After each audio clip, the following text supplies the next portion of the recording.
June 22nd, 1941. 3 million German soldiers cross into Soviet territory. Operation Barbarossa has begun. Tanks roll through the dust.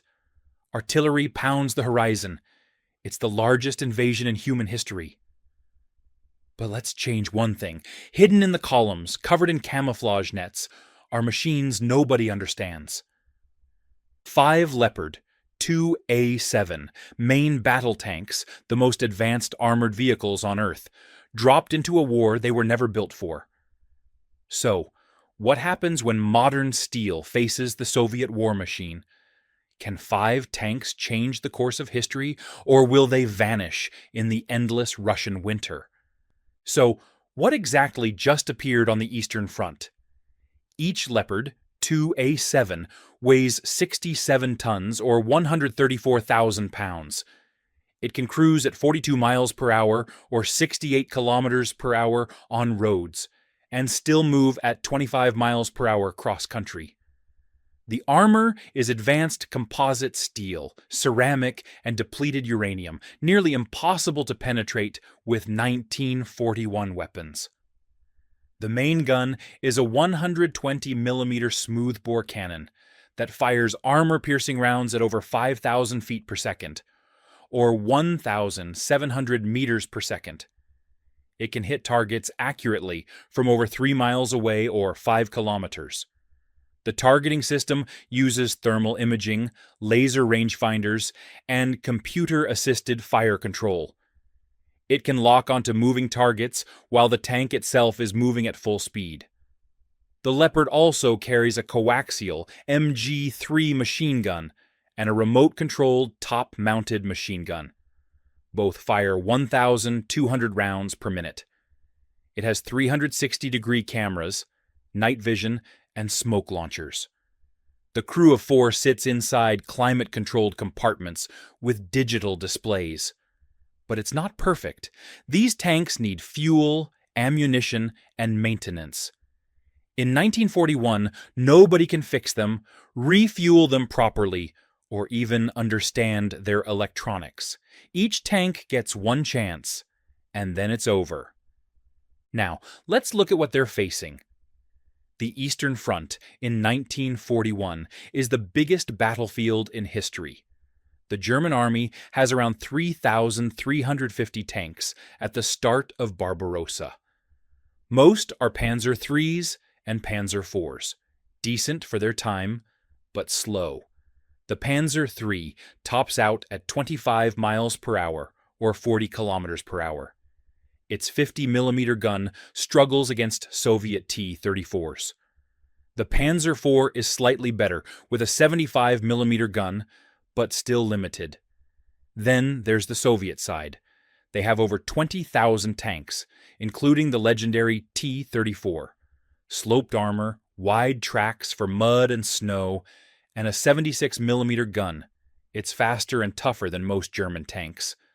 But most Soviet tanks are older models like the T-26 and BT-7.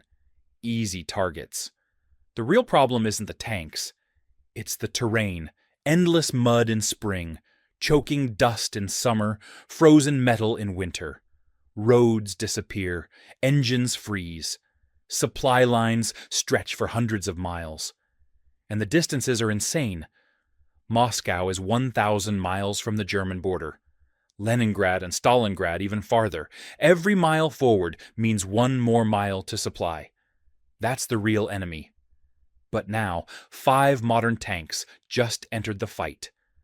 The Leopards are assigned to Army Group Center, the main thrust toward Moscow. They're attached to Panzer Group 2 under General Heinz Guderian. The German command doesn't understand what these machines are, but orders are clear. Advance. Break through. Keep moving. Day 1. The tanks cross the Bug River with the first wave. Soviet border guards see the German columns and open fire. Artillery shells land nearby. Machine gun fire rattles off the armor. Nothing penetrates. The Leopards don't even slow down. Their thermal sights pick up Soviet positions through the smoke and dust. The gunners lock on.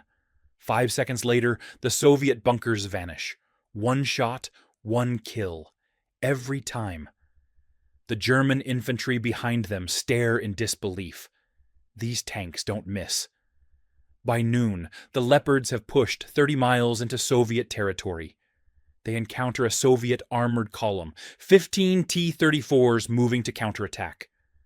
The T-34s open fire at 1,000 yards.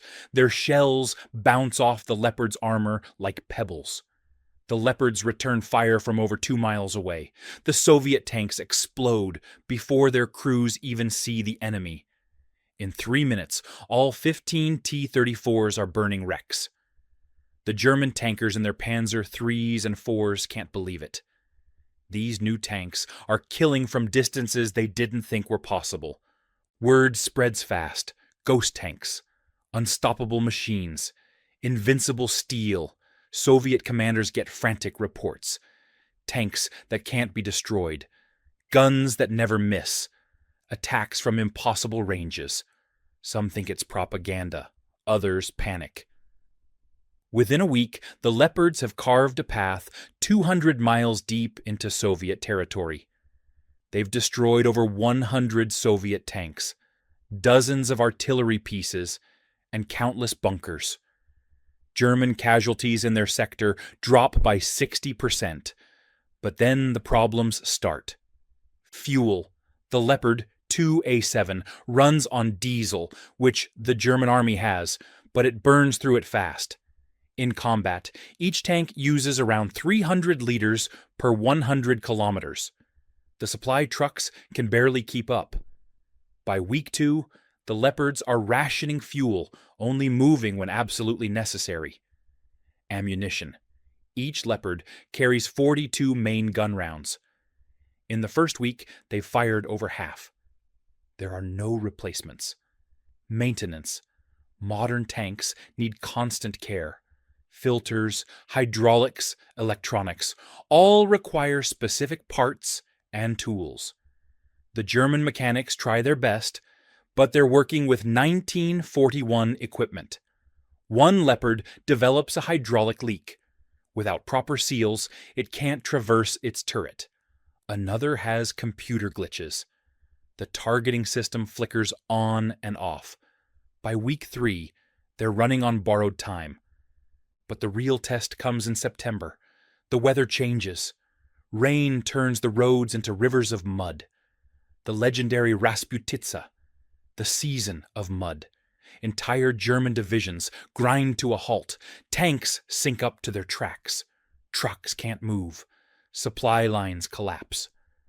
The Leopards, despite their power, face the same problem. They're too heavy. At 67 tons, they sink deeper than the lighter Panzer IIIs. The crew tries everything: wooden planks, chains, even explosives to blast paths through the mud. It barely helps. By early October, 3 Leopards are stuck 400 miles from Moscow. The other 2 are low on fuel and ammunition. Then winter arrives. The temperature drops to -30 Celsius or -22 Fahrenheit.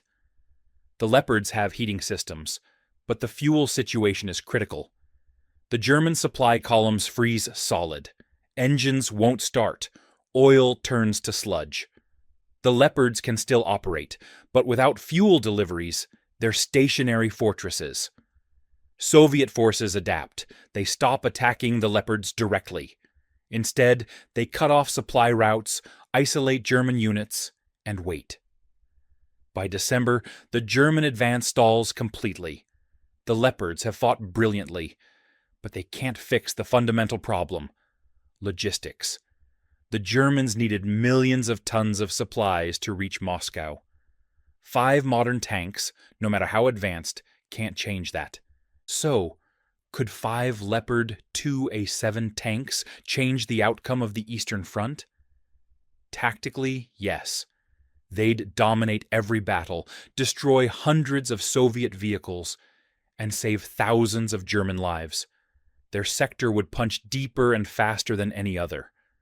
But strategically, no. The Eastern Front wasn't lost because German tanks were too weak. It was lost because of distance, weather, and resources. The Leopards would buy time, maybe a few extra weeks of advance.